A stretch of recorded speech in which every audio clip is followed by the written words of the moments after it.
Bahkan pesta taman kan begitu. Nah, itu harus harus mendapat perhatian. Nah, itu Pak ya. Jadi ini nih yang bagaimana mengefektifkan penyelenggaraan di wilayah kepulauan. Dan kalau istilahnya ada satu aturan yang berlaku untuk umum seluruh Indonesia, pasti ada yang mungkin tidak berjalan efektif. Kalau ini hanya lihat. Kita masuk di data yang apa istilahnya materi yang disuruh siapkan oleh panitia dari USAID. Istilahnya tantangan tentang tata kelola pemerintahan. Pertama itu data. Data Pak. Pasti rata-rata data ini yang mengemuka untuk seluruh kabupaten kota pasti ya. Tidak sinkron lah antara data sektoral, dan data pemerintah pusat dan data kabupaten. Kemudian juga yang paling aneh itu waktu kami menyusunan RPJMD 2021 lalu untuk seluruh bidang urusan. Jadi ada 6 urusan wajib pelayanan dasar, 18 urusan wajib bukan pelayanan dasar, 8 urusan pilihan. Untuk menyiapkan itu, kan pemerintah provinsi tidak akan mengevaluasi kita kalau datanya tidak lengkap per urusan, yang kedua per kecamatan, yang itu yang berapa? Per kecamatan. Kecamatan. Angka-angka tangan juga ini para OPD-nya, tapi kami katakan kamu yang bagi kecamatannya. Kalau tidak ada data kecamatanmu, kita tidak dievaluasi oleh provinsi. Jadi sedikit rekayasa pun Anda yang perlu itu karena Bapak yang lebih tahu.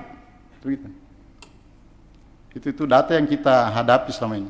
Belum lagi perbedaan-perbedaan antara kita dengan BPS. Taruhlah misalnya di tahun 2005 itu Pak ke sana, itu penduduk miskin Selayar itu 5%. Masuk 2016, nah kenapa menjadi 14%? 14% Pak, kan dari 5% menjadi 14%. Apa upati luar biasa, hampir saya ditendang waktu itu Pak. Saya sudah 2016 sudah kepala Bapeda memang.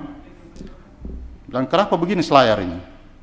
Akhirnya saya undang ini kepala BPS untuk presentasi dan menghadirkan seluruh kepala OPD. Dia sampaikan begini, yang kita lihat Pak, dia bilang, kami ini bukan melihat pemasukan, yang kami adalah pengeluaran, dia bilang. Kan begitu datanya dia. Berapa yang dikeluarkan per rumah tangga? Waduh, tinggal 5 menit Pak. Oh ya Pak ya. Jadi ini data. Tidak usah salah karena tinggal 5 menit. Saya sudah dikasih warna kuning tadi. Jadi persoalan data. Yang kedua, transformasi digital. Ini kita hadapi semua. Dan ini tantangan, aturannya sudah dari pemerintah pusat. Tapi kan ada keterbatasan dana Pak juga Kak. Ada di samping keterbatasan kemampuan mungkin, komit, tapi juga keterbatasan dana. Kami harus ditahu Pak, ada kewajiban-kewajiban yang harus dipenuhi oleh pemerintah daerah. Untuk kesehatan saja dengan pendidikan, di Selayar itu hanya 2 urusan pilihan, dari 32 urusan ini, sudah menghabiskan dana kisaran 34%. 34% Pak, habis. Harus ada. Belum lagi infrastruktur, belum lagi ini. Jadi untuk yang memenuhi yang begini, termasuk visi misinya Pak Bupati, terkadang terpinggirkan. Karena ini, kalau tidak dipenuhi ini kan tidak dievaluasi kita punya aturan Pak. Sebenarnya kami berkomitmen untuk itu Pak. Tapi tetap ada masalah yang dalam artian untuk keseluruhan penyelenggaraan pemerintahan belum bisa kami menyiapkan secara keseluruhan untuk IT ini. Tapi satu-satu sudah ada. Tapi masih ada juga yang terkendala. Misalnya tadi SIPD, kita sudah bisa misalnya dari perencanaan, penganggaran, tapi belum bisa nyambung ke misalnya pengadaan barang dan jasa, belum bisa nyambung ke Monet. Kita mungkin bisa tanya juga ke yang pengelola SIPD dari pemerintah pusat, ke Mendagri, karena belum ada ini. Bagus sebenarnya Pak, tapi kalau kami buka belum bisa dinampakkan Pak. Maksudnya kalau sudah dimuat oleh pusat harusnya ditindaklanjuti terus supaya jalan ini Pak. Dan nyatanya sampai hari ini belum. Ya kami bertanya kepada Kementerian Dalam Negeri. Kemudian tantangan pelayanan publik, air minum, itu kan saya sudah sampaikan tadi Pak. Kemudian juga transportasi. Salah satunya itu yang ke pulau saya bilang tadi Pak. Belum ada istilahnya Saat ini sudah ada yang reguler, sudah ada ferry yang ke sana, sudah ada juga kapal istilahnya kapal negara itu yang ke sana, hanya belum harian, belum tiap hari.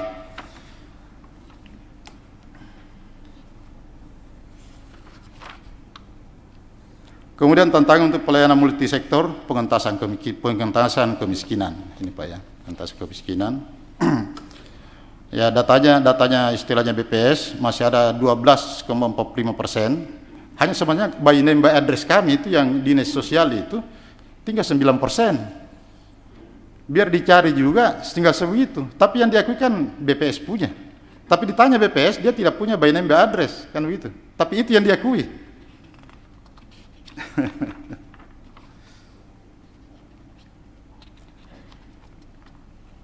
Kemudian IPM, Indeks Pembangunan Manusia. Jadi dari sisi kita lihat istilahnya membentuk IPM, pertama bagaimana rata-rata lama sekolah, harapan lama sekolah, harapan hidup, kemudian daya beli masyarakat. Ini maksudnya untuk tingkatan Provinsi Selatan, Selayar ini masih berada di urutan ke-20. Ya salah satu barangkali dari sisi pendidikan lama sekolah, harapan lama sekolah. Mudah-mudahan di tahun-tahun, maksudnya mulai tahun lalu 2021 ini sudah ada dibangun kampus Unhas di Selayar, ada 2 prodi. Kemudian juga ada Unismu yang sudah dibangun juga dengan 3 prodi. Mudah-mudahan ini bisa menambah nanti untuk rata-rata lama sekolahnya ini untuk ke depan ini. Karena itu Pak, banyak sekali yang pindah, misalnya pergi pendidikan di setiap akhir tahun, tapi yang kembali itu kurang. Itu yang kurang mendongkrak kerja barangkali untuk itu. Kemudian dari sisi inovasi ada istilahnya poster. Belum habis Pak, masih bisa Pak ya? Masih bisa? Ya.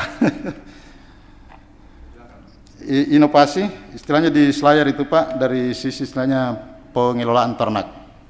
Jadi butuh kesabaran untuk bagaimana masyarakat mengkandangkan ternaknya, satu. Yang kedua juga bagaimana pemahaman dia untuk bagaimana mengelola ternak secara baik, secara aturan yang sebenarnya.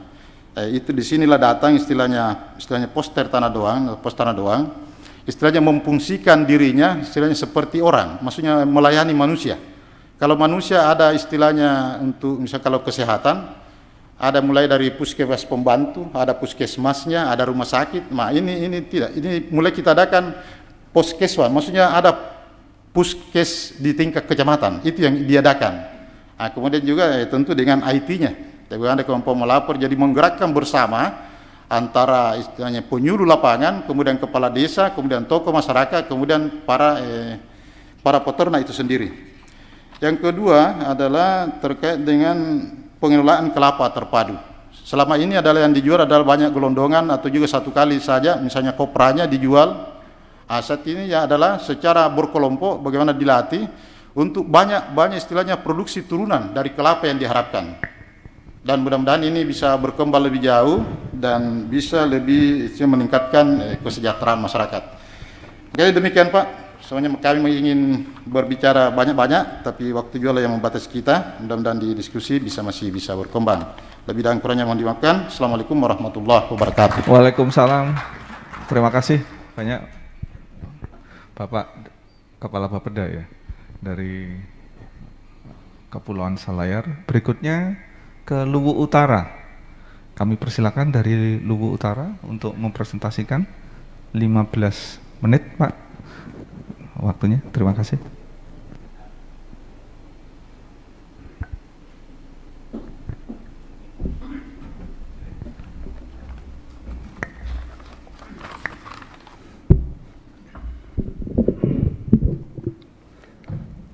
Mohon izin Pak Asisten saya buka.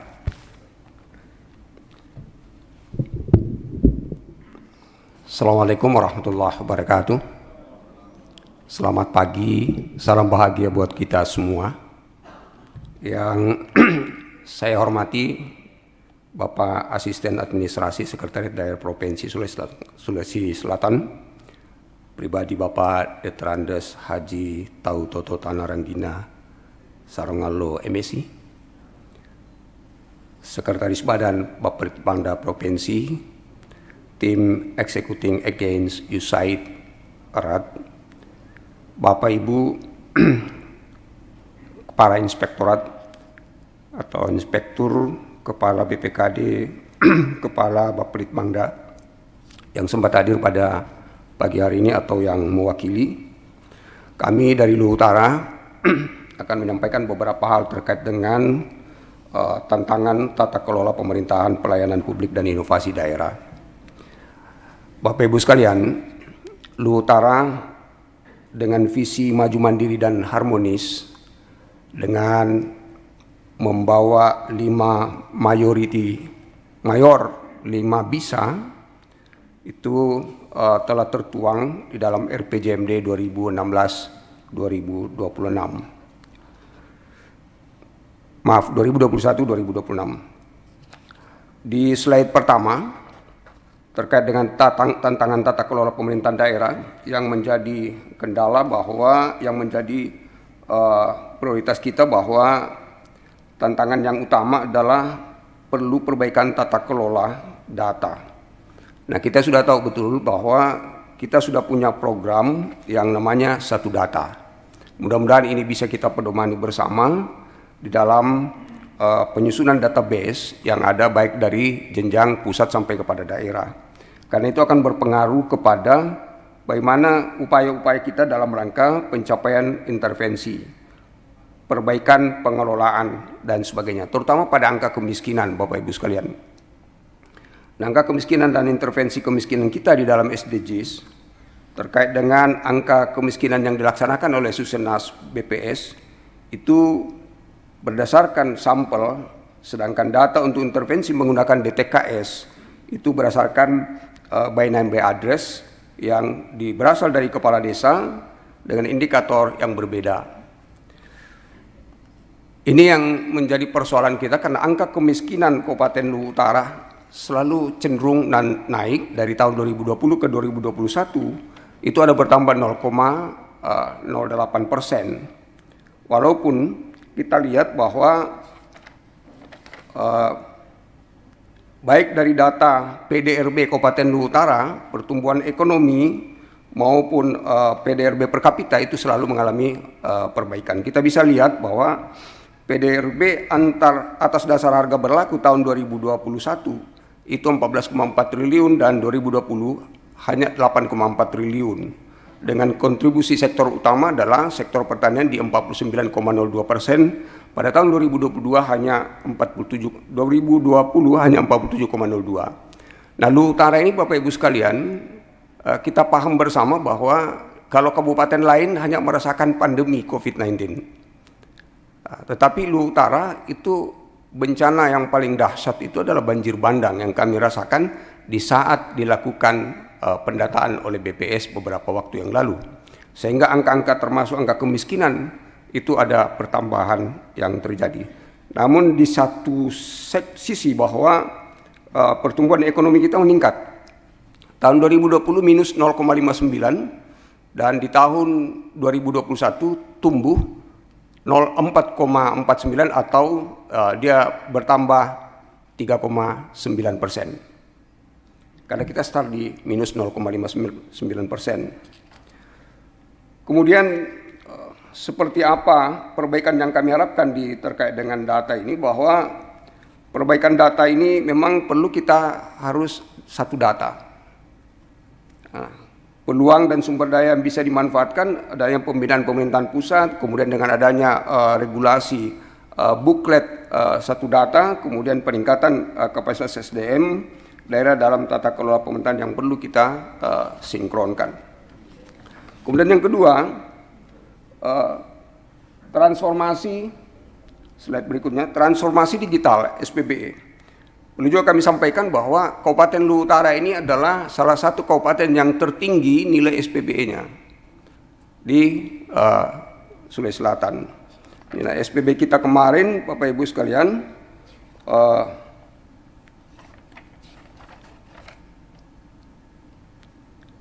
dan tahun ini kita akan bangun 26 BTS. Dari 131 spot, titik blank spot, itu tahun 2022 kita bangun 26 BTS di tahun 2022. Nah, terutama pada daerah-daerah yang terluar, terpencil, dan tertinggal. kita berharap nanti Bapak Ibu sekalian bahwa dengan dibangunnya BTS ini bisa kita lebih